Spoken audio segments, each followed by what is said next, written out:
¿Es el Vaticano la gran ramera?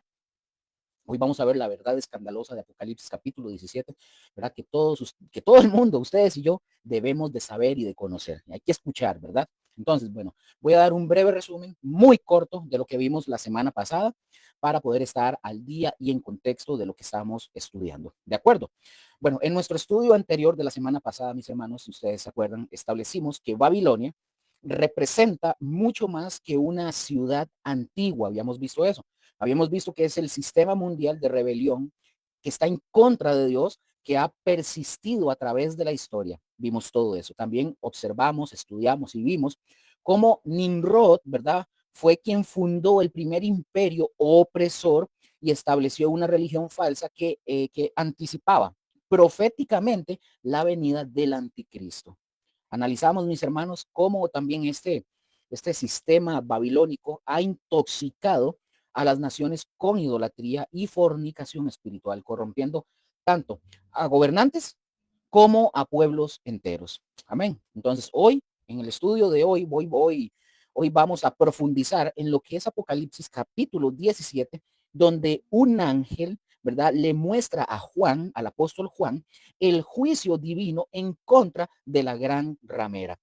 Amén. Entonces vamos a examinar detalladamente el significado de la bestia escarlata de 7 cabezas y 10 cuernos, por qué la ramera cabalga sobre la bestia, y también el profundo significado gramatical de expresiones como, por ejemplo, una expresión que sale, que vamos a ver en el versículo, que es llena de nombres de blasfemia, y también cómo este sistema religioso apóstata finalmente será destruido, ¿verdad? Por el mismo poder político que la sostenía. Eso lo vamos a ir viendo. Buenas noches a Rose, ahí la veo.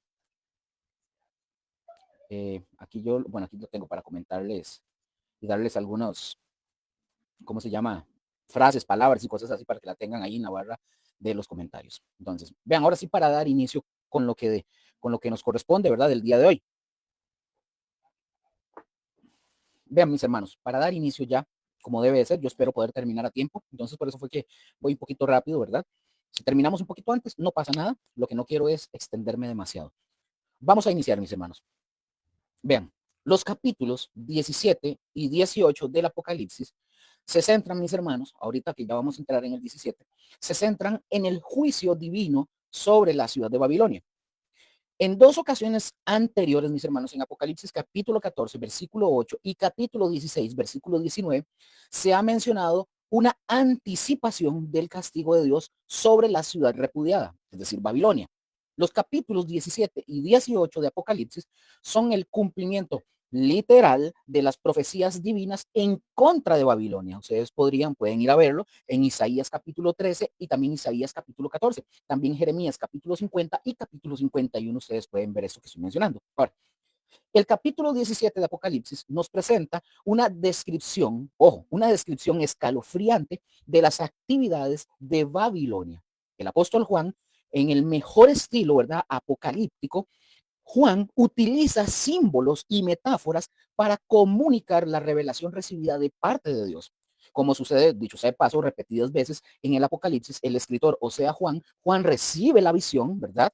Ustedes lo pueden ver, Apocalipsis 17, del 1 al 6, recibe la visión y de inmediato, pongan atención, y de inmediato Juan, al recibir la revelación, un ser celestial le declara a Juan el significado de dicha visión. Pueden verlo posteriormente en el 17, del 7 al 18. Bueno, lo vamos a ver posteriormente. Y nosotros vamos a irnos en este momento al capítulo 17 y acá se nos va a describir una forma más detallada de la caída de Babilonia, la religiosa. Ya nosotros vimos, mis hermanos, hace un momento que va a ser la ciudad de la gran Babilonia y esta va a ser enjuiciada, y aquí se nos va a hablar de esta caída de esta Babilonia. En el capítulo 17 y capítulo 18 de Apocalipsis también se nos va a mostrar la caída, como dije, de Babilonia, pero en una manera más detallada y con más cuidado de cómo va a ser esta caída. Vamos a ver incluso una introducción de Babilonia antes de entrar al texto, ¿verdad? Vamos a ver una introducción sobre Babilonia para que tengamos en contexto qué es y qué fue, etcétera, todo eso. Entonces aquí les voy a dar datos sobre Babilonia para que lo tengan ahí. Babilonia, mis hermanos, pongan atención, Babilonia es mencionada 287 veces en la escritura, más que cualquier otra ciudad, a excepción, ¿verdad?, de Jerusalén, que también es mencionada muchísimas veces en la escritura. Babilonia, mis hermanos, fue una ciudad literal atravesada por el río Éufrates en Génesis capítulo 11, capítulo 11, versículos del 1 al 10 en Génesis. La Babilonia, que fue la cuna de una gran civilización y esta expresaba una organización hostil hacia su creador, es decir, hacia Dios. Babilonia, mis hermanos, fue después, ¿verdad? De todo esto, fue después la capital del imperio que conquistó cruelmente a Judá, que fue la que conquistó cruelmente a Judá. Babilonia, mis hermanos, incluso para los judíos, era la esencia de toda maldad, era la personificación de la crueldad, era el enemigo del pueblo de Dios. Para los que están, por ejemplo, se los comento a ustedes, para los que estaban familiarizados con el Antiguo Testamento, el nombre Babilonia es asociado con una idolatría organizada con blasfemia y la persecución del pueblo de Dios.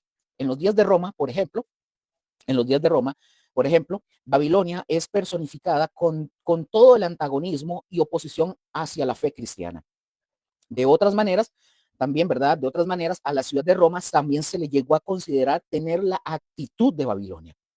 Si nosotros, por ejemplo, debiéramos elegir una ciudad hoy, ¿verdad? Hoy en la actualidad, que pudiera de cierta forma ejemplificarnos el sistema de todo el mundo, bueno, ¿qué ciudad elegiríamos?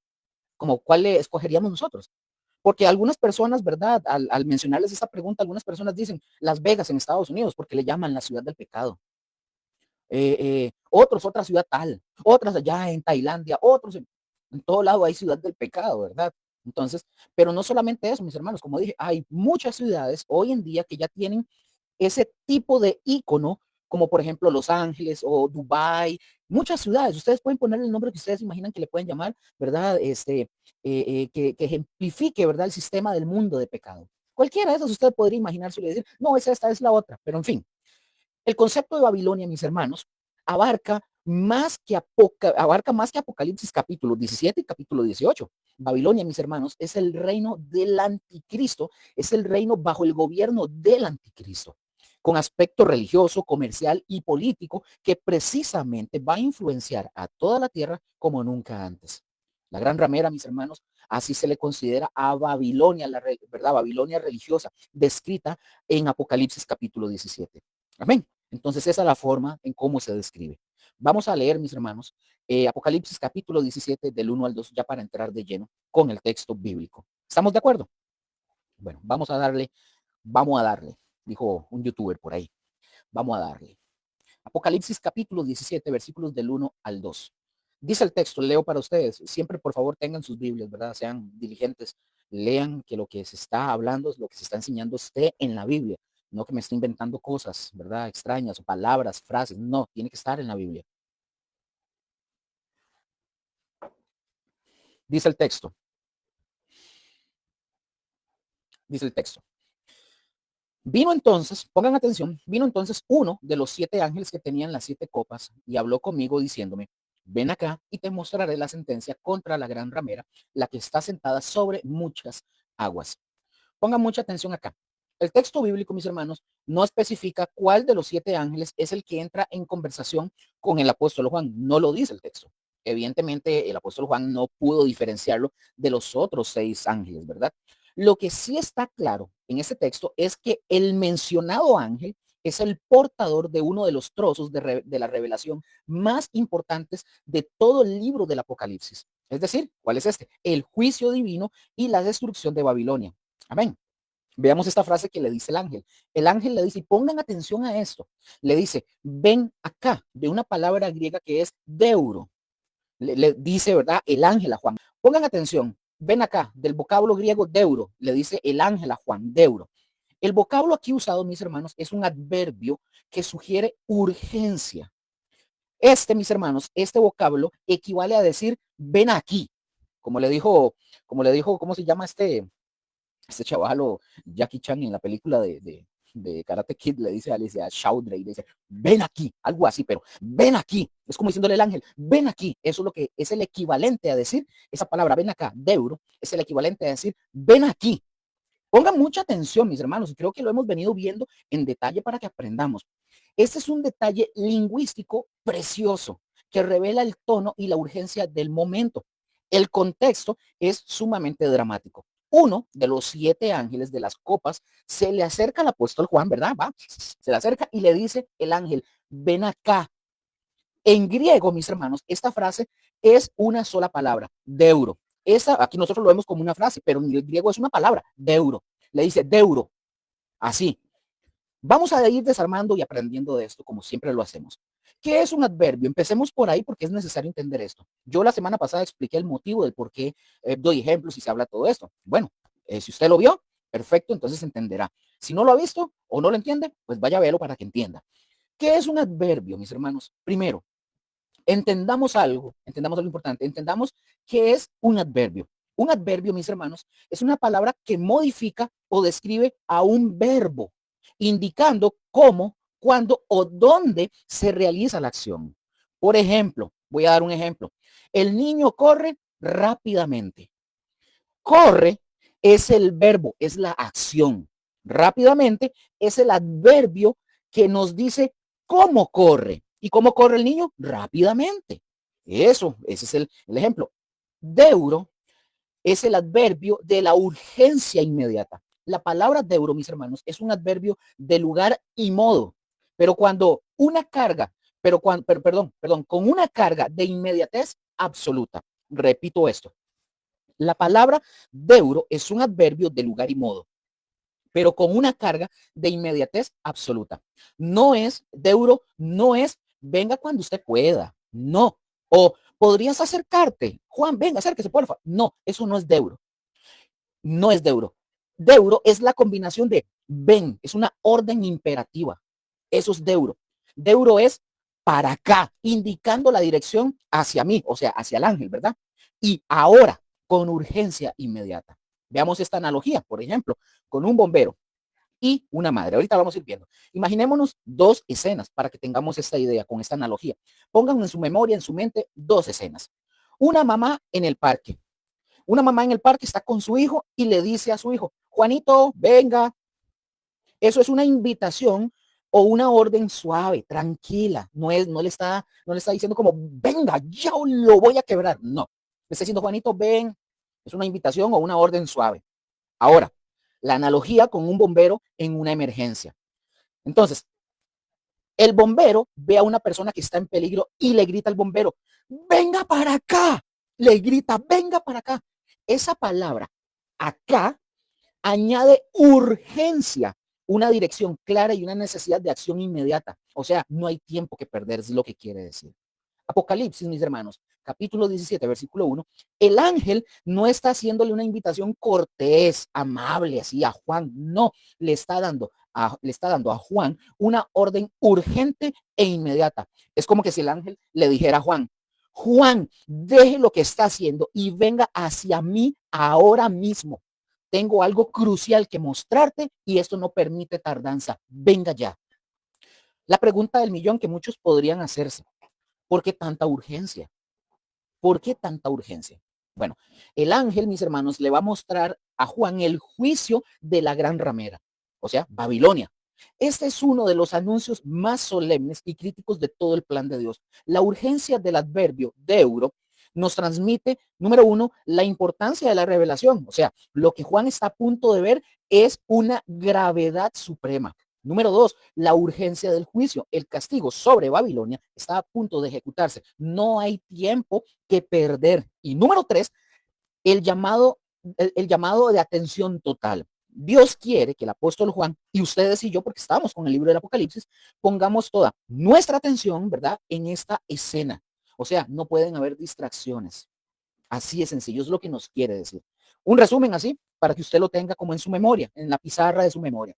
Ven acá, deuro. Es un adverbio de urgencia, ¿verdad? No es una invitación, es una orden inmediata. Tono imperativo, comunica ahora, hacia mí, inmediatamente. Y el propósito, preparar a Juan para una revelación de la máxima importancia. Amén. Entonces, este vocablo, ¿verdad? O este pequeño adverbio deuro nos enseña que Dios no nos revela sus juicios de manera casual. No, Dios no lo hace de manera casual. Lo hace con solemnidad y en un sentido de urgencia. Dios nos llama a prestar atención inmediata cuando Él va a mostrar algo crucial sobre su justicia y el destino de los sistemas humanos en rebelión en contra de Él. Para nosotros hoy, por ejemplo, es un recordatorio de que cuando la palabra de Dios nos confronta con verdades solemnes, o sea, nuestra respuesta, la suya y la mía, no debe ser la procrastinación o la indiferencia, mis hermanos, sino hay que, cuando Dios hace un llamado así, es un voy inmediato y obediente, listos para escuchar y aprender lo que el Señor quiere mostrarnos cuando Él dice, Deuro, venga acá. Esta verdad, de hecho, aquí voy a hacer algo y no lo puedo pasar de lejos, ¿verdad? Esta verdad de este adverbio deuro, ven acá ahora, nos confronta a ustedes y a mí con una realidad que es sumamente incómoda en nuestra vida espiritual. Porque si somos sinceros, ustedes y yo, si somos honestos, ustedes me lo pueden decir de verdad, si somos sinceros, ¿cuántas veces ustedes y yo hemos tratado el llamamiento de Dios como que si fuera un mensaje de WhatsApp que nada más está con check de dos marcas y que podemos contestar cuando ustedes y a mí nos da la gana? Mis hermanos, Dios nos habla claramente a través de su palabra, un sermón o esa voz interior del Espíritu Santo y nos dice esa voz o esa palabra o esta enseñanza. O sea, yo aquí lo he dicho muchas veces. Aquí viene gente clandestina a ver el estudio que ni siquiera sé quiénes son. De repente aparecen por ahí, pero no sé quiénes son. Algunos me parecen que tienen un llamado, no obedecen, no quieren.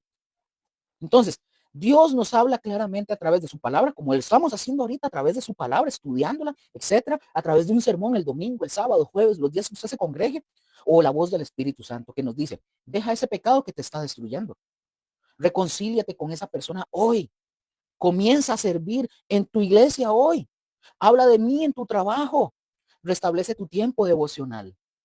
Y nuestra respuesta típica ante estos cuestionamientos o ante estos llamamientos es, sí, Señor, lo voy a hacer después de. Cuando termine este proyecto, Señor, en el trabajo, hago esto. Cuando los niños crezcan, Señor, un poco, yo me involucro. Cuando yo tenga más tiempo, hago esto. Cuando me sienta más preparado y que yo esté bien espiritualmente o que ya psicológicamente también esté bien, yo me ordeno y yo lo hago.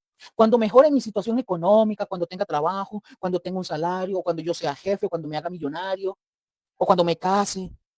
Mis hermanos, esto no es deuro. Esto es lo opuesto al adverbio de urgencia divina. Es el después humano al ahora no, pero carnal. El tal vez mañana de nuestra naturaleza caída. Amén. Veamos lo que sucede cuando ustedes y yo tratamos el deuro de Dios como una sugerencia opcional, porque algunos creen que el llamamiento de Dios es opcional. Muchos de ustedes, y lo digo con todo respeto, pero muchos de ustedes se han ido enojados como chiquitos, así haciendo cucharitas, porque es que en la iglesia me regañaron, es que no hicieron lo que yo les pedí, me fui porque no me hicieron mala cara, no me saludaron, cosas así se fueron. Dios tiene un llamado para cada uno de ustedes y el llamamiento de Dios es irrevocable. Se puede no hacerlo, pero es irrevocable. Veamos lo que sucede, como dije, cuando ustedes y yo tratamos el deuro, el ven acá de Dios como una urgencia opcional, como creyendo que es opcional. Número uno, el joven a quien Dios llama, por ejemplo, para un ministerio. Dice este joven o esta jovencita, primero termino mi carrera universitaria, primero me enfoco en mi hijo porque es mi adoración, es mi Dios, hago mi dinero, vivo mi vida y después, si todavía quiero, yo sirvo a Dios. Qué peligroso.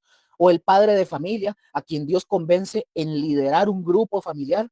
Estoy muy ocupado ahorita en el trabajo. Cuando yo me retire, me pensione, ahí yo sí voy a tener tiempo para Dios. O si logro pegar esta empresa y me hago emprendedor y ya no tenga que yo meterme eso, yo lo hago. Interesante. O la persona a quien el Espíritu Santo le muestra que tiene un pecado oculto, como a muchos nos ha pasado. No, lo voy a dejar, lo dejaré el próximo mes, no mañana, ya no vuelvo a ver eso o a decir eso. Ahora no es un buen momento, mejor sigo porque está rico, lo voy a seguir haciendo. Cada vez que ustedes y yo, mis hermanos, postergamos la obediencia inmediata, estamos diciéndole o estamos diciendo en la práctica, mi agenda es más importante que tu llamado, Dios. Mi comodidad es más urgente que tu voluntad, Señor. Mi tiempo es más valioso que tu momento, Señor. Pero la Biblia nos muestra el modelo correcto. Abraham, por ejemplo, en Génesis capítulo 12, Dios le dijo, vete de tu tierra y tu parentela. ¿Y Abraham qué hizo? Arrolló. Inmediatamente. No dijo, espera, Señor, que primero venda la casa y unos camellos. No, no, no, no. Espera que venda la casa, organizo la mudanza y yo digo adiós a los familiares. No, mis hermanos. Por ejemplo, Pedro y Andrés en Mateo 4, Jesús les dijo, venid a mí, venid en pos de mí. Y ellos dejándolo todo al instante, las redes le siguieron al instante. No dijeron, espera Jesús que termine esta pesca, ¿no? Y que limpie las redes y que haga cuentas. No, mis hermanos. Mateo, por ejemplo, el publicano, ¿verdad? Jesús le dijo, sígueme, y se levantó y le siguió. Se levantó, no dijo, déjame terminar esta transacción, cerrar la oficina, contar el dinero y poner la alarma para que no me roben la plata. No, no, no, no, no, no. Cuando ustedes y yo postergamos el deuro, el ven acá de Dios, no solamente desobedecemos, perdemos, perdemos la oportunidad del momento divino. Dios tiene un kairos, un momento estratégico que no se repite, mis hermanos. Perdemos el poder de la obediencia inmediata. Hay una unción, por así decirlo, especial en quien dice, sí, Señor, sin calcular y va y le sirve a Dios. Perdemos en el crecimiento espiritual. La madurez cristiana, mis hermanos, se mide por la velocidad de nuestra obediencia. Así es simple. Amén. Entonces, si Juan hubiera respondido, le hubiera respondido al ángel, como nosotros muchas veces le respondemos a Dios, y le hubiera dicho, un momentito, ángel, que estoy terminando de orar, déjame un momentito para anotar esto que estoy viendo, para que no se me olvide. O que Juan le hubiera dicho, podríamos hacer esto mañana, es que hoy estoy cansado. Mis hermanos, si Juan hubiera hecho eso, no hubiéramos recibido la revelación que tenemos hoy en nuestras manos. Entonces, mis hermanos, esta noche, no he terminado, ¿verdad? Por aquello. Esta noche, antes de que usted se vaya a dormir, de verdad, con un corazón sincero y honesto, entonces, pregúntese usted, ¿a qué deuro de Dios he estado diciéndole después, Señor? ¿Qué obediencia he estado postergando con excusas razonables? ¿Cuántos ahora no le he dicho al Espíritu Santo esta semana? Entonces, mis hermanos, hagamos lo que Juan hizo. Cuando ustedes y yo escuchemos el deuro, el ven acá de Dios en tu espíritu, sea para arrepentimiento, para servicio, para restauración, para obediencia, levantémonos y vayamos, sin excusas, sin cálculos, sin postergaciones. Porque el Dios que dijo, mis hermanos, el Dios que dijo deuro a Juan, hoy está diciéndole o diciéndonos deuro a ti hoy. No sobre el juicio de Babilonia, sino sobre tu obediencia pendiente, tu llamado postergado, tú sí que sigue estando en el congelador de tus buenas intenciones. Entonces, ¿oyeron algo? Ok, es el ángel de Dios, mis hermanos, diciéndonos a través de esta enseñanza, Deuro, ven acá, obedezca ahora, no postergues más esto. Deuro. La pregunta no es, mis hermanos, no es si Dios está hablando. La pregunta es, ¿contesto yo con el voy de la obediencia inmediata o con el después de la postergación carnal? Solo usted podrá responder esa pregunta. Amén. Bueno, continuemos. Seguidamente, mis hermanos, el ángel le expresa su misión reveladora. A Juan, obviamente, ¿verdad? Dice el texto. Y te mostraré la sentencia contra la gran ramera, la que está sentada sobre muchas aguas. Aquí vamos a ir viendo ya un poco más cosas más técnicas. El verbo de la palabra mostraré es una palabra griega que es deizo. Es el futuro indicativo en voz activa de la palabra griega deignuo del Strong 1166. Esta significa señalar, mostrar, dar a conocer algo a alguien. Este verbo, mis hermanos, que estamos hablando, mostraré, este verbo aparece en Mateo 4:8 cuando dice el texto, y le mostró todos los reinos del mundo y la gloria de ellos en la tentación de Jesús en el desierto, ¿verdad? También esta misma palabra, ¿verdad? Se usa en 1 Timoteo capítulo 6, versículo 15, respecto a la manifestación visible de Cristo en su segunda venida. Dice el texto, la cual a su tiempo mostrará el bienaventurado y solo soberano, Rey de reyes y Señor de señores. Este verbo, mis hermanos, es la promesa que da sentido a toda orden urgente. Después de la orden urgente que es Deuro, ven acá, el ángel le dice a Juan, y te mostraré. Este verbo mostraré no es solamente una palabra de transición, es una promesa solemne y garantizada de parte de Dios. Por ejemplo, la gramática griega nos lo confirma. Futuro indicativo, veamos la composición morfológica de esta palabra. Futuro indicativo, voz activa, ¿verdad? La promesa en tiempo futuro. Pongamos atención. Vamos a desglosarla o a desglosar esta combinación gramatical. Futuro indicativo, el tiempo de la certeza. El futuro indicativo, mis hermanos, es el tiempo verbal que se usa para declarar algo que sucederá con toda certeza. No expresa una posibilidad, no. Quizás te muestre, no. O un deseo, ojalá te muestre, no. O una condición, te mostraré si vienes, no. Declara un hecho futuro tan seguro que puede ser anunciado como que si ya fuera una realidad. Pensemos otra vez en dos formas de hablar, dos maneras de hablar. Por ejemplo, un guía turístico viene y dice, si caminamos un poco más, podríamos ver un mirador. Esto es una posibilidad, no es una certeza. La otra manera de hablar, el mismo guía turístico, pero con conocimiento, dice, síganme y les mostraré la vista más hermosa de toda la ciudad. Esto, mis hermanos, es una promesa basada en un conocimiento cierto. El guía o el guía turístico sabe exactamente lo que hay y garantiza el resultado.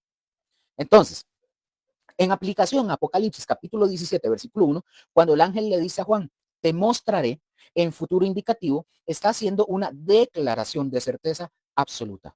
Es la promesa de Dios a Juan y a ustedes y a mí también de que lo que está por revelar es una verdad fija, un hecho establecido en el plan divino que sucederá sin falta. Amén. Segundo, voz activa, la acción del revelador. Pongan atención a esto. La voz activa, mis hermanos, vamos a hablar un poco más adelante más de la voz activa porque hay otras cosas que hay que ver. La voz activa nos dice que el sujeto, ¿quién es el sujeto en este caso? El ángel es quien realiza la acción de mostrar. El ángel es el agente activo de la revelación. No es Juan quien va a descubrir cosas por su propia cuenta. Es Dios a través de su ángel, ojo, quien toma la iniciativa de revelar, explicar y señalar esa verdad. Amén. Veamos esta idea que estamos hablando. Veamos esta idea que estamos hablando con una analogía. Imaginémonos, en esta analogía, imaginémonos a un juez en un caso muy importante. Llama al periodista de mayor confianza a su despacho y el juez le dice al periodista, pasa inmediatamente a mi despacho. Ven acá, es la urgencia del adverbio. Ojo, y le voy a mostrar, le dice el juez, y le voy a mostrar el veredicto final. O sea, te mostraré la promesa en futuro indicativo. Esa segunda frase que le dice el juez en este supuesto, en esta analogía, esta segunda frase, le voy a mostrar, es una promesa solemne. El juez no está especulando, tiene el veredicto ya escrito y garantizado.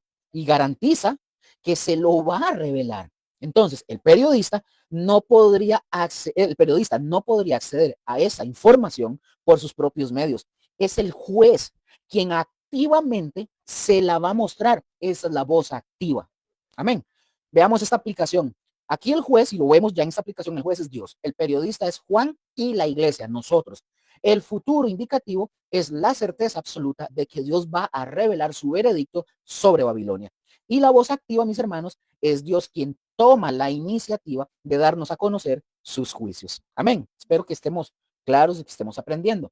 Vean este resumen para que lo tengan ahí en su memoria, en la pizarra de su memoria.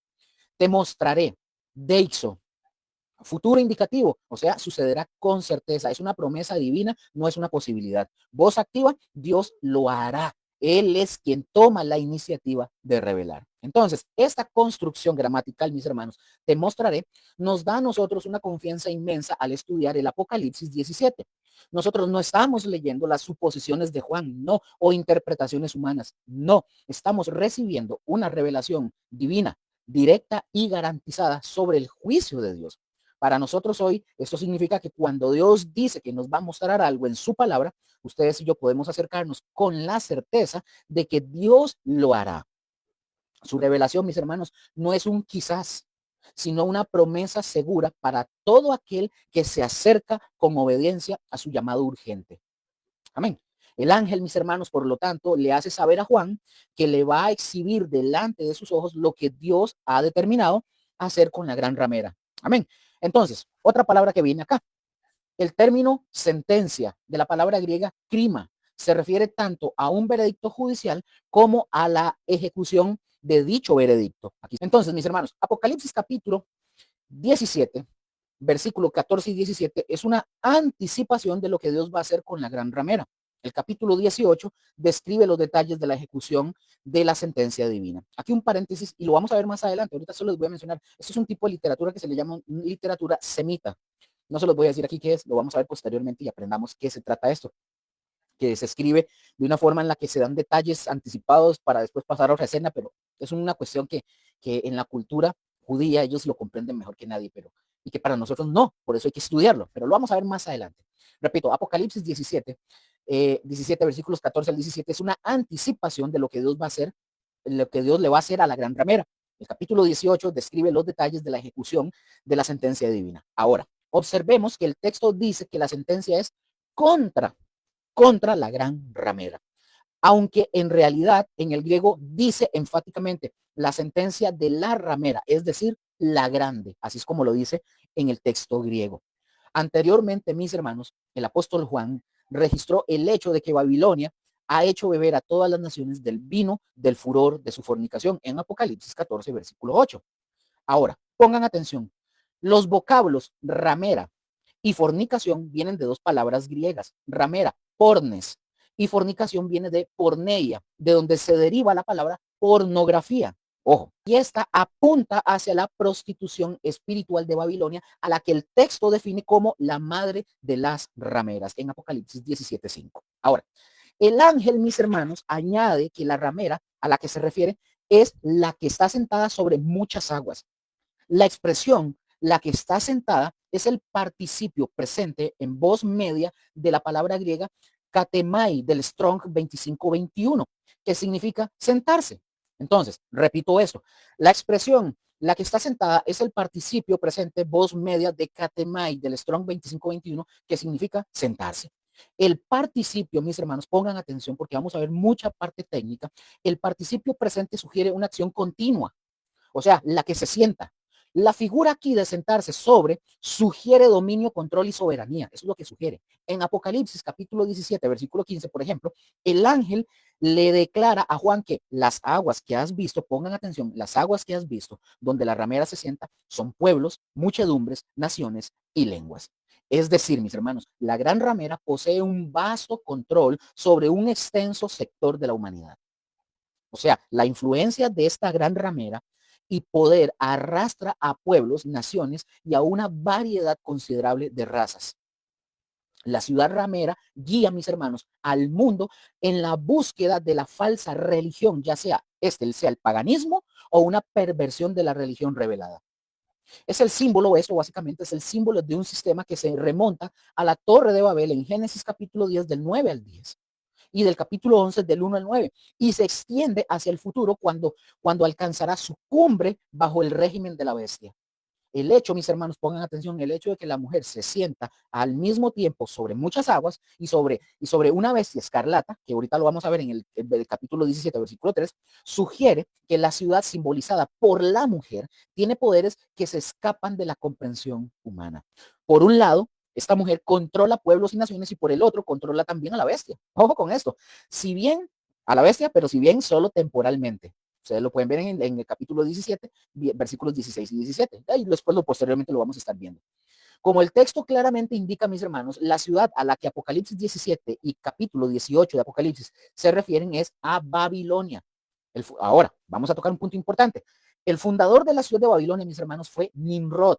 Este personaje era descendiente de Cam, imagínense. Tengo un estudio ahí que habla sobre, que lo estaré subiendo posteriormente, en algún momento, sobre cuál fue el pecado de Cam, qué fue lo que sucedió, ¿verdad? Y por qué recibió esa maldición de parte de Noé. Lo vamos a ver para que aprendamos qué fue lo que hizo Cam, ¿verdad? Pero bueno, entonces veamos que aquí Nimrod, bueno, este personaje Nimrod es descendiente de Cam, ¿verdad? Uno de los 3 hijos de Noé a través de Cus. Génesis 10:8 dice, y Cus engendró a Nimrod, quien llegó a ser el primer poderoso en la tierra. Nimrod, mis hermanos, para tener todo en contexto, Nimrod estableció el primer reino imperial sobre la tierra. La ciudad de Babel era, mis hermanos, conocida por su orgullo y vanidad, así como por ser el foco de la rebelión en contra de Dios y centro de la adoración pagana de falsas deidades. El nombre Nimrod, mis hermanos, se deriva de un verbo que significa nos rebelaremos y sugiere algún tipo de resistencia violenta en contra de Dios. La capital, mis hermanos, de su reino, Babel, significa la puerta de Dios. De tal manera que el nombre mismo que Nimrod le dio a su ciudad sugiere que su objetivo iba más allá del establecimiento de un estilo de gobierno opresor y violento. Evidentemente, o verdad, evidentemente, pretendía Nimrod establecer al mismo tiempo un centro de religión apóstata y contraria al Dios soberano de los cielos y la tierra. Las escrituras, mis hermanos, revelan que Nimrod era un vigoroso cazador delante de Jehová en Génesis capítulo 10, versículo 9. Que en realidad, ojo con esto, que en realidad el texto, si lo leemos bien en el original, diría un poderoso cazador contra Jehová. Nimrod, para los que no lo saben, mis hermanos, cuando dice que era un cazador, vigoroso cazador delante de Jehová, Nimrod era un cazador de hombres, cazaba hombres, aterrorizaba y doblegaba a sus contemporáneos, atrapaba a los hombres por su astucia y por su fuerza. Y su imperio, mis hermanos, comenzó con la fundación de Babel, pero luego se extendió a lo largo del Éufrates e incluyó a Erech, Akkad y Calne, Génesis 10:10. También colonizó a Siria y estableció ciudades, por ejemplo, en Nínive, Rehoboth, Calá y Resén. Véanlo en Génesis capítulo 10 del 11 al 12. Pero mis hermanos, en definitiva, Nimrod logró controlar una muy vasta región regada por los ríos más importantes de aquella geografía, es decir, el Tigris y el Éufrates. Entonces, el imperio original de Nimrod, mis hermanos, literalmente estaba sentado sobre muchas aguas. Vean Jeremías 51:13. Nimrod, mis hermanos, era lo opuesto al ideal divino de un rey. En las escrituras, por ejemplo, el pastor idealiza cómo debe ser un rey. Por ejemplo, segundo libro de Samuel 5:2, capítulo 7:7 y Apocalipsis 2, versículo 27 y Apocalipsis 19:15. Nimrod, mis hermanos, sin embargo, era un cazador y no un pastor. Entonces, como acabo de mencionar esto último, Nimrod, sin embargo, era un cazador y no un pastor. Un cazador, mis hermanos, se autocalifica a expensas de su víctima, pero el pastor, mis hermanos, el pastor se gasta a sí mismo por el bien de quienes están bajo su cuidado. Entonces, mis hermanos, el cuadro que la Biblia presenta de Babilonia, tanto la ciudad como el imperio, es el de un poder malvado por excelencia. Incluso después de su descendencia histórica, sigue siendo considerada la representación y el prototipo, ¿verdad?, de una ciudad inicua y dominante. El orgullo, por ejemplo, la crueldad, la opulencia y la idolatría de Babilonia se mencionan con frecuencia en el Antiguo Testamento. Isaías 13, Isaías 14, Jeremías 50 y 51, Habacuc, capítulo 1, versículos del 5 al 11, por ejemplo, para mencionar algo. La religión babilónica, mis hermanos, era decididamente antropomórfica, es decir, con forma de humano, es decir, centrada en el hombre. Los dioses babilonios, por ejemplo, poseían características y emociones humanas parecidas a la de los griegos. Estos dioses odiaban, envidiaban, peleaban entre sí y procreaban también. ¿No se les parece algo, verdad? Por ejemplo, el panteón babilónico o babilonio consistía de unas 1500 deidades diferentes. Entre ellas figuraban personajes como Anu, ¿verdad?, que representaba el cielo, Enlil, o el dios del viento y la tormenta, y Ea, quien era el dios de las aguas. Así de simple. Entonces, el panteón, mis hermanos, el panteón babilónico, sin embargo, estaba encabezado, por ejemplo, por Marduk. Ya he mencionado en el estudio, hemos hablado sobre este personaje, esta deidad, Marduk, pero aquí voy a dar muy rápido eso. El panteón babilónico estaba encabezado por Marduk, el más sabio de los dioses. La mitología babilonia considera a Marduk hijo de Ea y Dankina. Era considerado una figura imponente, dotado de ojos deslumbrantes y de una majestad estremecedora. Y su padre lo confirió a una doble igualdad con los dioses que se manifestaba en los dos rostros de Marduk y en la doble dimensión de sus miembros, de modo que éste fue exaltado entre los dioses. La idolatría en Babilonia, mis hermanos, excede todo lo imaginable.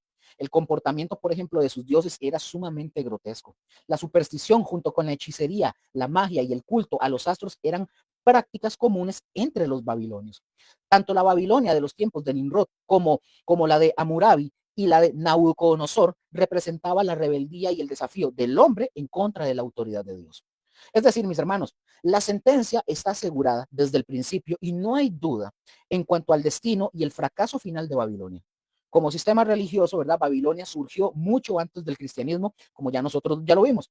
¿Y por qué esto, Luker? Porque Babilonia es una imitación satánica que anticipó la venida del verdadero Mesías. De acuerdo con la historia, dicho sea de paso, de acuerdo con la historia religiosa y algunas leyendas, la religión babilónica fue establecida por la esposa de Nimrod, que era bisnieto de Noé, llamada, esta se llamaba Semiramis. Semiramis. Y ahí es donde fue establecida esta religión centrada en el hombre y no en Dios.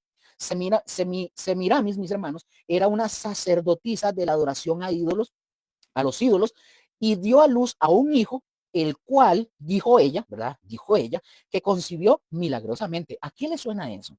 El hijo llamado Tamus, era considerado un salvador.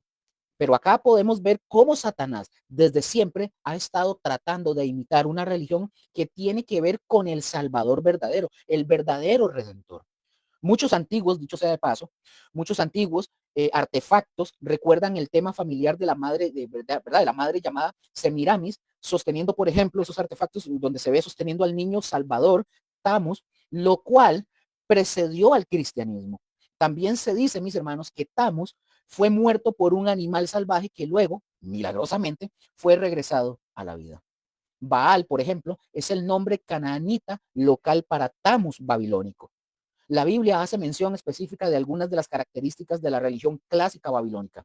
Por ejemplo, Ezequiel protesta en contra de la ceremonia de hacer duelo por Tamus en Ezequiel capítulo 8, versículo 14. Y vean lo que dice. Leo para ustedes. Ezequiel 8:14 dice, y me llevó a la entrada, es Ezequiel, ¿verdad? Estoy viendo. Y me llevó a la entrada de la puerta de la casa de Jehová, que está al norte, y he aquí mujeres que estaban allí sentadas endechando a Tamus.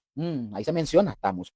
Jeremías, por ejemplo, menciona la práctica pagana de hacer pasteles. Nosotros aquí en Costa Rica le decimos queques a los pasteles. Entonces, digo pasteles para que todos podamos entender, porque si digo queques, muchos, ¿qué es eso?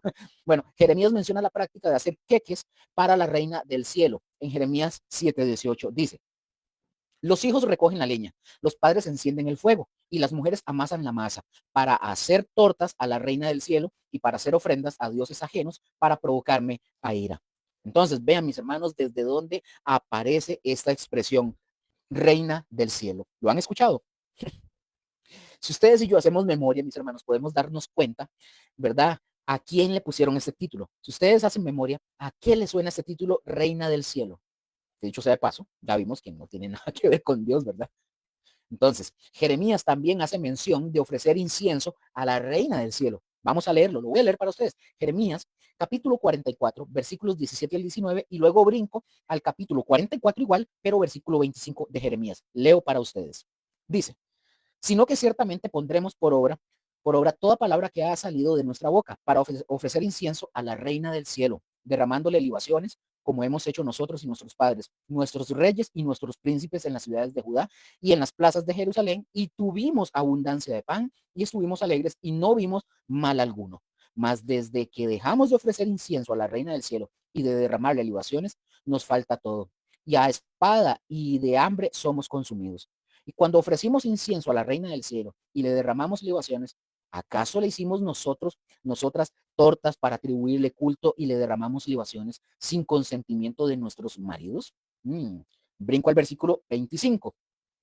Así ha hablado Jehová de los ejércitos, Dios de Israel, diciendo, vosotros y vuestras mujeres hablasteis con vuestras bocas y con vuestras manos lo ejecutasteis diciendo, cumpliremos efectivamente nuestros votos que hicimos de ofrecer incienso a la reina del cielo y derramarle libaciones, derramarle libaciones. Confirmáis a la verdad vuestros votos y ponéis vuestros votos por obra. Vean, mis hermanos, observemos cómo le ofrecían queques o pasteles, incluso incienso. Por eso nosotros leímos que del texto decía, la que está sentada sobre muchas aguas ahí en Apocalipsis. Esto quiere decir, mis hermanos, que, o esto quiere decir que esto preside sobre muchas naciones y tiene un carácter internacional universal. Y aquí ustedes y yo vamos a ver la unificación de la falsedad a lo que hoy ustedes oímos, ¿verdad? Que se le llama, por ejemplo, el ecumenismo. Pero este ecumenismo, mis hermanos, no va a estar basado solamente en tres religiones, ¿verdad? Que hasta hoy escuchamos, por ejemplo, los musulmanes, los católicos y los protestantes apóstatas, ¿verdad? Van a haber incluso para eso van a haber más y más religiones que están infiltradas en esa unión ecuménica. Entonces, pero va a ser una religión, mis hermanos, va a ser una religión idólatra con representantes de diferentes religiones, o sea, va a ser una mezcolanza de religiones de todo el mundo. Y la mujer que se nos presentó, que representa a la gran ramera, ilustra a la falsa religión que va a dominar al mundo en el periodo de la gran tribulación. Ahora, viene un detalle que es sumamente importante donde muchas personas, y ojo con esto, porque aquí muchas personas identifican a esta gran ramera y la identifican solamente con la Iglesia Católica, Apostólica y Romana. Pero mis hermanos, yo ya lo he mencionado muchas veces. Esta religión falsa, no, hablando de Babilonia y todo eso, esta religión falsa no se limita solo a esta iglesia, no, es un conjunto de religiones de todo el mundo, así como Roma, por ejemplo, abrazó un montón de religiones. Así de simple. Versículo 2 de Apocalipsis 17, para avanzar. Dice, con la cual han fornicado los reyes de la tierra y los moradores de la tierra se han embriagado con el vino de su fornicación. Mis hermanos, como ya lo hemos señalado muchas veces, el poder y la influencia de Babilonia son sumamente grandes. Por un lado, los reyes de la tierra han fornicado con ella. Aquí esto nos habla o se refiere a la fornicación en el aspecto espiritual, así de simple. La frase que dice, los reyes de la tierra, es decir, los líderes políticos del mundo, se han doblegado ante la influencia de Babilonia y se han entregado a la idolatría. O sea, han preferido a Satanás y han despreciado al Dios vivo y al Dios verdadero. Los reyes de la tierra, mis hermanos, actuarán para proteger sus propios intereses y no tendrán escrúpulos de ninguna clase, ¿verdad? Al realizar sus transacciones económicas y convenios políticos, siempre y cuando a ellos esto les produzca beneficios. Entonces, mis hermanos, la ética engañosa será utilizada como nunca antes por los gobernantes de las naciones. Entonces, aquí la preeminencia política de Babilonia en los días de la gran tribulación penetrará todas las esferas de la vida social de las naciones. Así de simple. Entonces, mis hermanos, Babilonia volverá por sus privilegios y hará, dice el texto, beber a todas las naciones del vino del furor de su fornicación. Apocalipsis capítulo 14, versículo 8. Ahora, pongan atención. Paralelamente con la influencia de Babilonia, los reyes de la tierra, ¿verdad? O mejor dicho, paralelamente con la influencia de Babilonia, los reyes de la tierra, estará ahí su hegemonía sobre las masas populares. Por ejemplo, el texto dice, y los moradores de la tierra se han embriagado con el vino de su fornicación. Es decir, mis hermanos, desde su comienzo en tiempos de Nimrod, Babilonia ha ejercido una influencia como embrujadora en los habitantes de la tierra. El vino de la fornicación de la antigua Babilonia era un sistema viciado de idolatría y autoexaltación carnal por encima y en contra de las revelaciones e instituciones de Jehová. Ya estaba embotellada básicamente y etiquetada antes de la primera dispersión. Con esa dispersión fue a cada estado y nación bajo el cielo. En realidad, mis hermanos, se encuentra hasta el día de hoy entre todas las naciones de la tierra, afectando, por no decir controlando, ¿verdad? Su pensamiento, política y fe y adoración en todas las naciones. Hasta el día de hoy. Amén.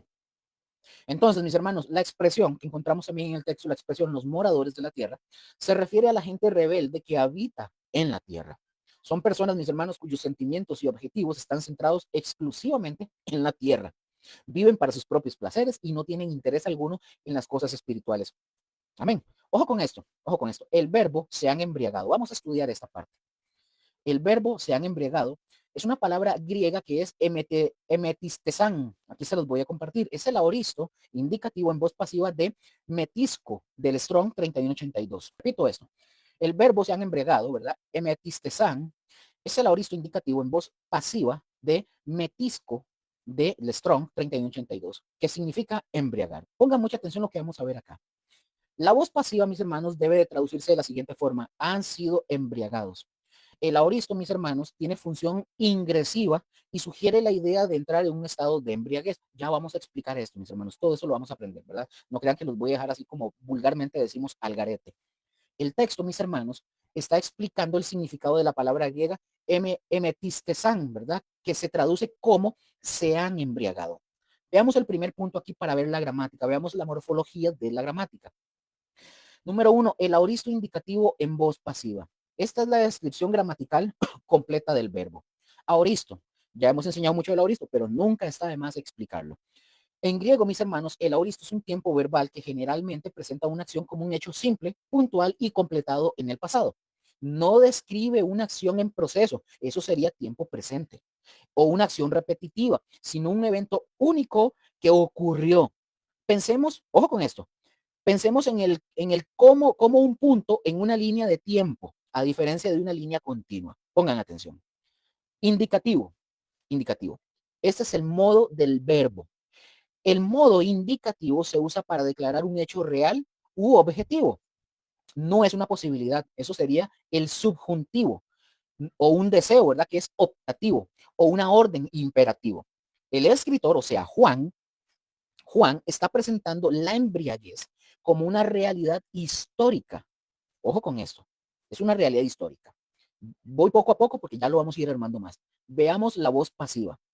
La voz pasiva es la voz la voz indica la relación entre el sujeto y la acción. Voz activa, para dar un ejemplo entre la voz pasiva y la activa. La voz activa, el sujeto realiza la acción, es como por ejemplo que yo diga, yo como la manzana. Esa es la voz activa.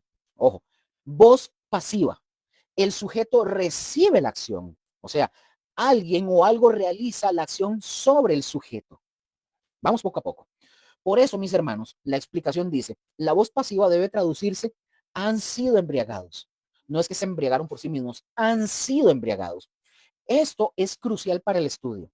No es que ellos se embriagaron a sí mismos de forma activa, no, sino que fueron embriagados por algo o alguien externo.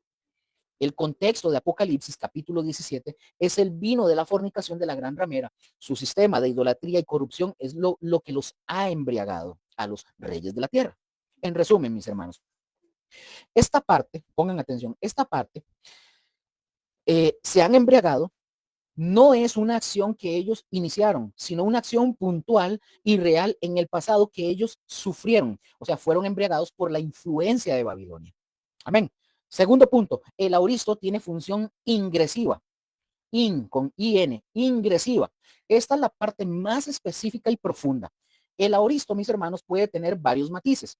Uno de ellos es el auristo ingresivo, que también se le llama inceptivo. Veamos la función del auristo ingresivo o inceptivo. Este matiz del auristo enfatiza el comienzo o el ingreso a un nuevo estado. Vamos a irlo viendo poco a poco. No se enfoca en la acción en sí, sino en el punto de partida, en el punto de inicio que cambia la condición del sujeto. Veámoslo aplicado al verbo que estamos viendo. La traducción simple es han sido embriagados. Podría entenderse como que simplemente están en ese estado. Pero el aoristo ingresivo o inceptivo añade la idea de que entraron en un estado de embriaguez. Es decir, hubo un momento definido en el pasado en el que cruzaron la línea de la sobriedad a la embriaguez y ahora permanecen en ese estado de embriaguez. Veamos esta síntesis de esto que estamos hablando. Juan, ¿verdad? Anotó todo, ¿verdad? Aquí, viéndolo todo, Juan nos da todo, ¿verdad? La explicación aquí, la explicación gramatical, mis hermanos, nos da una comprensión mucho más rica del verbo. La frase se han embriagado, emetistesan, significa, a la luz de la gramática griega, significa eso así. En un momento puntual del pasado, estas personas, voz pasiva, fueron llevadas por una influencia externa a un estado de embriaguez. Es el aoristo ingresivo, es un hecho real indicativo que ahora viven en ese estado. Cuando ustedes y yo, por ejemplo, mis hermanos, para que puedan comprender todavía más, cuando ustedes y yo leemos, se han embriagado en aoristo, tiempo pasado, recordemos algo importante. Alguien podría imaginarse, pensar y decir que está en su derecho de pensar y decirlo. Ay, esto ya sucedió porque está diciendo que eso fue en el pasado. Entonces, Luke, estamos hablando de preterismo. Para nada, no es eso. Aquí necesitamos, mis hermanos, entender algo crucial sobre el lenguaje profético apocalíptico. La visión de Juan ocurre en el espíritu. Apocalipsis 1:10, 4:2. Cuando Juan está en Patmos, alrededor del año 95 después de Cristo, el Espíritu Santo lo transporta al futuro y le muestra escenas de la gran tribulación. Desde la perspectiva de la visión de Juan, ¿verdad? Esos eventos futuros ya están ocurriendo a la óptica de Juan. Imagínense esto. Si yo hoy a ustedes les muestro una grabación de lo que ustedes van a hacer mañana y luego les pido que describan lo que ustedes vieron, ustedes dirían, ayer vi que mañana tú vas a hacer esto. Pero en realidad ese mañana todavía no ha llegado. Mis hermanos, justamente así funciona el auristo profético. Juan escribe desde la perspectiva de la visión cumplida. Lo que él ve en el espíritu, que son eventos futuros, lo describe como un hecho consumado, porque en la visión divina el propósito de Dios ya está decidido y es tan seguro como que si ya hubiera ocurrido. Mis hermanos, no es preterismo, la idea de lo que todo, el preterismo es la idea de que todo Apocalipsis ya sucedió. No, mis hermanos, es profecía condensada en visión. El auristo lo que nos dice a nosotros es la certeza absoluta del evento, tan seguro que puede describirse como ya hecho, como que ya está hecho. La perspectiva divina, Dios ve el futuro como presente y el cumplimiento garantizado, lo que Dios decreta, se realiza. Así de simple. Así que cuando ustedes y yo leemos, se han embriagado en aoristo, no significa que los moradores de la tierra ya estaban embriagados en el siglo primero. No, significa que en la visión profética que Juan recibió, el proceso de intoxicación espiritual por Babilonia es mostrado como un evento tan seguro en el plan de Dios que describe con la certeza gramatical de un hecho, con la certeza gramatical de un hecho histórico. El aoristo profético es el sello de garantía divina. Dios nos está diciendo, lo que te estoy mostrando es tan cierto que puedes contarlo como que si yo hubiera pasado. Es eso, justamente. Entonces, mis hermanos, en el contexto de Apocalipsis capítulo 17, versículo 2, no se trata solo de que los reyes de la tierra estaban borrachos, sino que en un punto de la historia fueron seducidos y comenzaron a intoxicarse con el sistema corrupto e idólatra de Babilonia la Grande. Y ahora viven permanentemente en ese estado de embriaguez espiritual alejados de Dios. Yo espero, mis hermanos, yo espero que con estos ejemplos y estas explicaciones ustedes tengan más claridad de estos conceptos gramaticales. Y es increíble cómo la gramática puede añadir tanta profundidad al significado de un texto. Increíble. Bueno, sigamos. Entonces, mis hermanos, los habitantes de la tierra sucumbirán ante el deslumbrante brillo del oro de Babilonia y se dejarán controlar por las engañosas propuestas de sus negocios. Beberán y serán embriagados con el vino de su fornicación. Es decir, se convertirán en instrumentos dóciles de la voluntad de la gran ramera. Babilonia religiosa, mis hermanos, va a intoxicar a reyes y a personas. Y Luker, ¿con qué las va a intoxicar? Con su religión, con el sometimiento a su religión, porque de fijo, ojo, de fijo van a emitir edictos del anticristo donde el que no adore y el que no haga como lo hacían en los tiempos de Roma, como en el tiempo también de Nabucodonosor, que hicieron una estatua y el que no adoraba la estatua era pena de muerte. El que no adorara otro, el que adorara a otro Dios que no fuera la estatua que había hecho Nabucodonosor, como con Daniel, que fue echado a la fosa de los leones.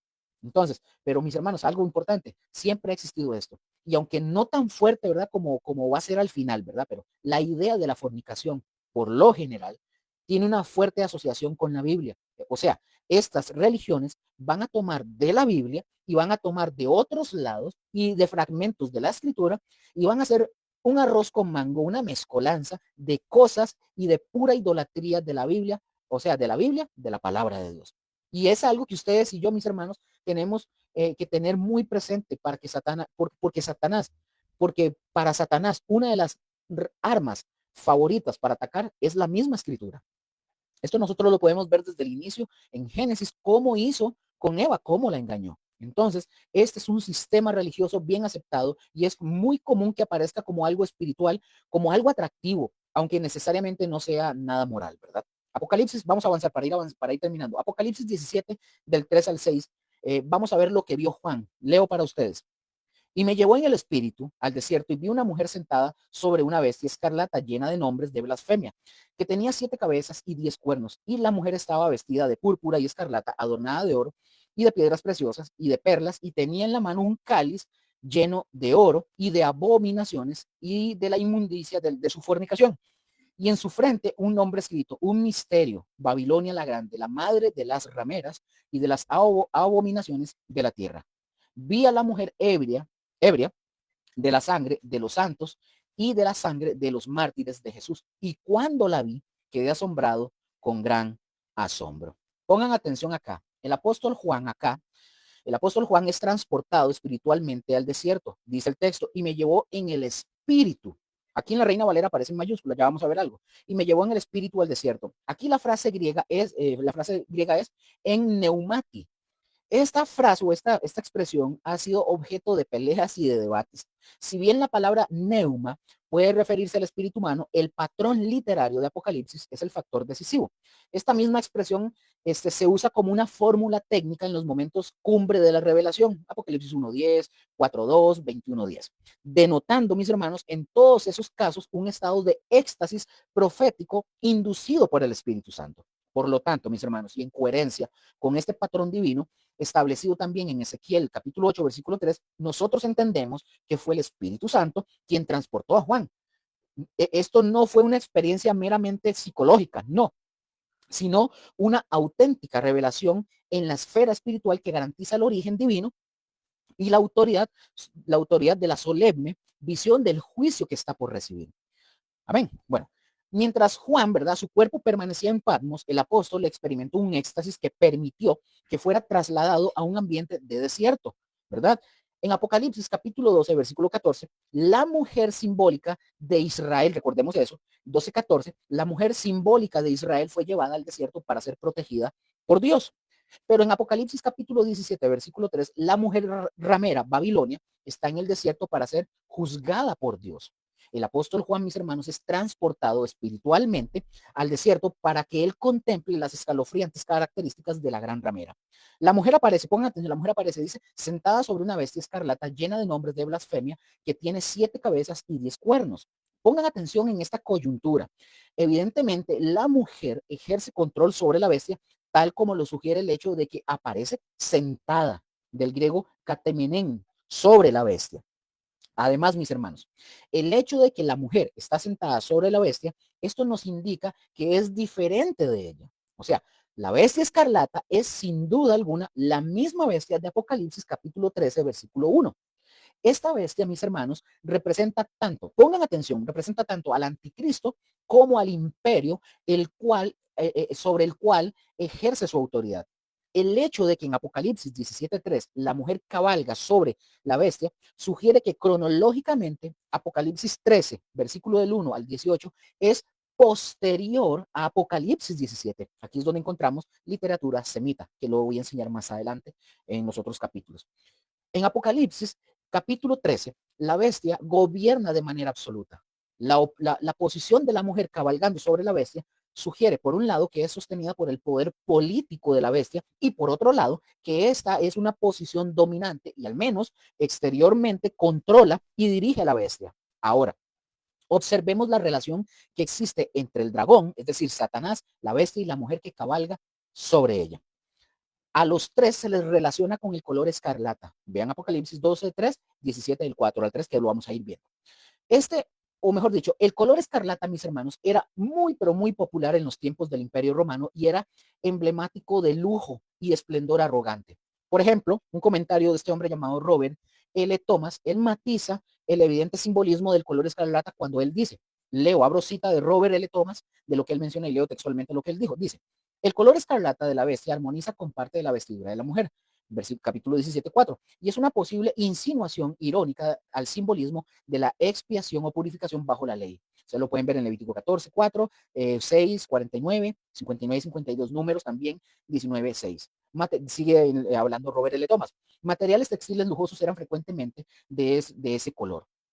El color escarlata se mezclaba con el azul oscuro y con el rojo azulado. Dicho color simboliza lujo y esplendor, los cuales constituyen sus evidentes connotaciones y aquí y en el versículo 4. Cierro cita de Robert L. Thomas. Entonces, este comentarista, o sea, Robert L. Thomas, está señalando 3 significados importantes, ¿verdad?, del color escarlata. Número 1, la ironía divina. El mismo color que en el Antiguo Testamento simbolizaba purificación y expiación, como cuando se usaba la lana escarlata en sacrificios por la lepra, ahora aparece en la bestia y la ramera como una burla satánica, usando el símbolo de la redención para representar la rebelión. 2, el lujo y el esplendor. En el mundo antiguo, mis hermanos, el escarlata era un color de reyes y ricos, extremadamente costoso, indicando opulencia, poder, lujo y lujo arrogante. 3, conexión maligna. Tanto el dragón, Satanás, como la bestia, el anticristo, como la mujer, la falsa religión, comparten este color, mostrando su alianza satánica y su imitación perversa de la realeza divina. En resumen, mis hermanos, el escarlata en Apocalipsis 17 es la imitación diabólica de la realeza de Cristo y la burla de su sacrificio expiatorio, envuelta en opulencia arrogante del mundo. De tal manera, mis hermanos, que Babilonia de los postreros días se caracterizará por su influencia tanto sobre los gobernantes de las naciones como sobre los habitantes de la tierra en general. Además, también se va a destacar, va a ser destacado, se destacará por su opulencia. Exhibirá grandes riquezas y con ellas controlará a muchos pueblos y por lo menos temporalmente dominará al anticristo. Amén. Dice la siguiente frase del texto, llena de nombres de blasfemia. Mis hermanos, pongan atención a esta parte que vamos a ver porque vamos a aprender mucho con esto. Les pido nada más que me den tiempo y van a ver con esto y vamos a aprender un montón. Dice la siguiente frase del versículo bíblico, llena de frases de blasfemia. El vocablo llena viene de una palabra griega que es gemonta. Repito, llena de nombres de blasfemia. El vocablo llena viene de una palabra griega que es gemonta. Es el participio presente, voz activa, neutro, acusativo, plural de gemo, del Strong 1073, que significa estar lleno. Dicho participio, mis hermanos, califica al sustantivo, o sea, al sustantivo bestia, bestia en el griego que es teirión, que en el texto griego, mis hermanos, es neutro. Pongan atención, por favor, no se les olvide lo que estamos viendo. El participio presente, mis hermanos, sugiere un estado continuo. Una de las características, mis hermanos, esenciales de la bestia es su blasfemia. Ahora, imaginen esta escena, por favor, conmigo. Veamos esta escena en nuestra imaginación. Estamos en el estudio de un experto de documentos, ¿verdad? Antiguos. Estamos en el supuesto. Tiene enfrente de él un pergamino del siglo I. Con una lupa, este hombre examina una sola palabra griega que es gemonta. Nos dice, esta palabra es una cápsula del tiempo, contiene cinco sellos gramaticales que al descifrarlos, dice este hombre, nos revelan verdades que cambian por completo nuestra comprensión de Apocalipsis 17. Pongan atención porque vamos a aprender mucho de esto. Veamos la escena bíblica que Juan describe. Dice, y vi una bestia llena de nombres de blasfemia. En griego, mis hermanos, esta es la pronunciación. Kai, eidon, terion, gemonta, onomata, blasfemias. Aquí viene, ojo con esto, aquí viene la revelación. La palabra gemonta, ojo, la palabra griega gemonta, que significa llena de, no es una palabra cualquiera, mis hermanos. Esta palabra es como una llave maestra con 5 dientes que abren 5 cerraduras de comprensión. Vamos a darle vuelta a la llave diente por diente para que usted y yo lo podamos comprender. Primer diente, participio presente, la foto que se mueve, ¿verdad? Cuando un griego, ponga atención, cuando un griego, cuando en griego una palabra es participio presente, es como que si Dios nos diera un video en lugar de una foto. No es algo que pasó una vez y que se acabó. No, es algo que está ocurriendo y sigue ocurriendo y seguirá ocurriendo. Pensémoslo de esta forma. Si esto fuera aoristo, tiempo pasado, se llenó de blasfemia. Es un evento terminado, pero no es aoristo. Es presente. Está lleno y sigue estando lleno. Es un estado continuo. La bestia, mis hermanos, no tuvo blasfemia. La bestia es blasfema en esencia permanente. Es como un manantial que no deja de brotar agua contaminada. La blasfemia no es algo que le pasa, es algo que ella es. Segundo diente, voz activa, el que acciona el mecanismo. La voz activa, mis hermanos, nos dice quién hace la acción. Es la diferencia entre, por ejemplo, el niño rompió el juguete, es activo, el niño lo hizo. Y la segunda es, el juguete fue roto, es pasiva, le pasó al juguete. Aplicado a nuestra palabra que estamos estudiando, la bestia está realizando activamente el estar llena. No es que alguien vino y la llenó de blasfemia, no, como quien llena un vaso de agua. La blasfemia brota de su propio ser. Es una rebelión que emana de su naturaleza corrompida. Tercer diente, neutro. Pongan atención. El género que revela la identidad. Pongan atención. Este es quizás el diente más revelador, ¿verdad? El diente de la llave. En griego, cuando Juan elige la palabra terión para decir bestia, está eligiendo deliberadamente un sustantivo de género neutro. Los sustantivos en griego tienen géneros, masculino, femenino y neutro. En este caso, deliberadamente, Juan usa el sustantivo de género neutro. Ahora, ¿por qué esto es importante, Luque? Porque el género neutro, en este contexto, no está describiendo a una persona. Eso sería masculino o femenino, sino a un sistema, una entidad, un poder organizado. Es como la diferencia entre hablar de Hitler, masculino, una persona, o hablar del nazismo, sistema, ideología, estructura, maquinaria. El apóstol Juan, por inspiración divina, está señalando la bestia, Apocalipsis 17, no es principalmente el anticristo como persona, sino el sistema mundial de rebelión que ese personaje encabezará, es la estructura antes que el individuo. Diente 4, el acusativo, el lugar en el escenario. En el acusativo, mis hermanos, el caso acusativo nos dice lo siguiente. Dice, esta palabra es el objeto directo de la acción principal. Vamos a verlo, tranquilos. La acción principal, eidon, que es en el griego, vi.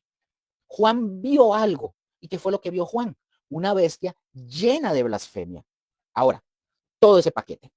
Bestia más llena de blasfemia es lo que cayó bajo la mirada profética de Juan. Juan no vio solo la bestia, vio la bestia en su estado característico de plenitud, ¿verdad? Blasfema, de plenitud blasfema. Es como que si Dios enfocara la cámara y dijera, Juan, mira esto, Juan, míralo. Es importante que veas no solo la entidad, sino su condición intrínseca. Es ese zoom que Dios hace.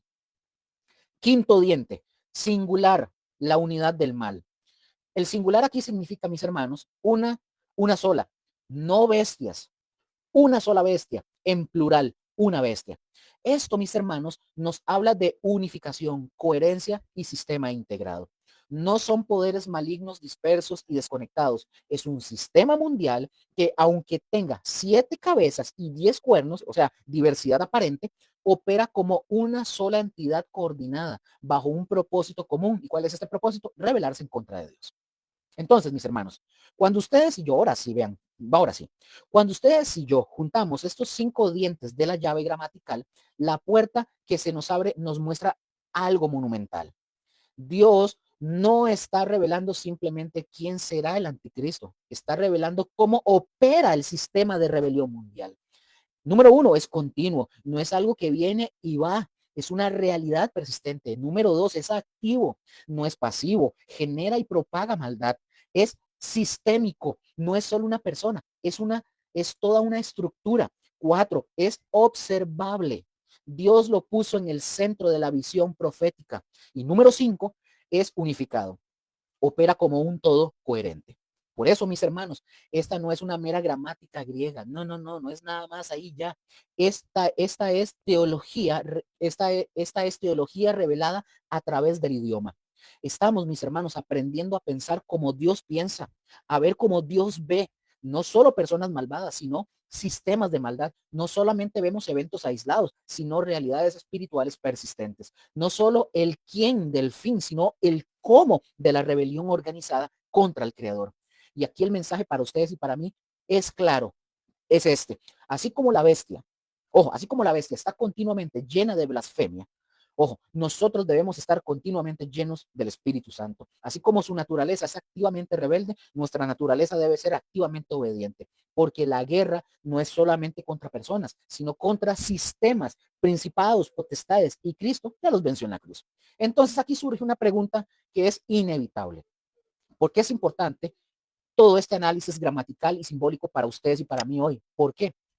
¿Qué diferencia práctica hace esto en mi vida al entender que gemonta es un participio presente, voz activa, neutro, acusativo, singular?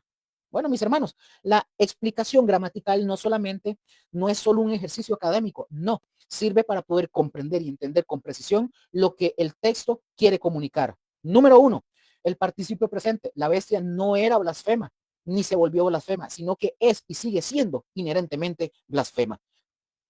Es un estado permanente. 2, voz activa. La blasfemia emana de la propia naturaleza de la bestia. Y número 3, neutro acusativo singular. Estas características nos aseguran que el participio lleno, el participio de la palabra lleno, está describiendo de manera inequívoca y directa a la bestia, Terión, que Juan vio en la visión. La gramática, mis hermanos, une firmemente la característica estar lleno de blasfemia con el sujeto, la bestia. En resumen, mis hermanos, para ir terminando, esta cadena de términos gramaticales es una forma técnica y precisa de decir la palabra lleno está describiendo de manera activa, continua y directa a la bestia, que es singular y de género neutro, la cual es el objeto directo de la acción y vi.